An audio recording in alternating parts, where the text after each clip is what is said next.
গৃহকর্মে ব্যস্ত থাকি, কৃষ্ণ স্মরণ করব কখন? উত্তরে কি বলছে দেখে নিই।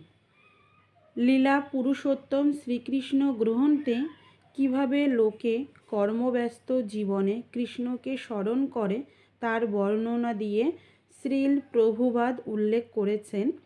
গোপীরা এতই ভাগ্যবতী যে তারা সকালবেলায় গাই দোয়া, শস্য থেকে তুষ ঝাড়া, দধি মন্থন করা ইত্যাদি প্রাত্যহিক কাজকর্মের মধ্যে 24 ঘণ্টায় শ্রীকৃষ্ণের দর্শন ও তাকে চিন্তা করতেন।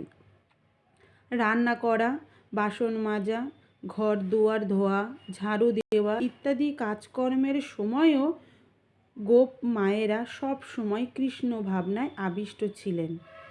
বিভিন্ন কাজে মগ্ন যে কোনো মানুষেরই কৃষ্ণ ভাবনা অনুশীলনে গোপীদের আদর্শ ও পন্থায় অনুসরণীয়। ভয়ঙ্কর মহাযুদ্ধে অর্জুনকে শ্রীকৃষ্ণ বলেছিলেন, সর্বদা আমাকে স্মরণ করতে করতেই যুদ্ধ চালিয়ে যাও। প্রতিক্ষণ কৃষ্ণ ভাবনায় আবিষ্ট ব্যক্তি কখনো জড় কলুস্তার দ্বারা প্রভাবিত হন না।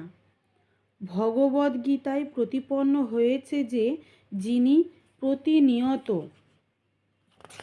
শ্রীকৃষ্ণ চিন্তায় নিমগ্ন সমস্ত যোগীদের মধ্যে তিনি সর্বশ্রেষ্ঠ।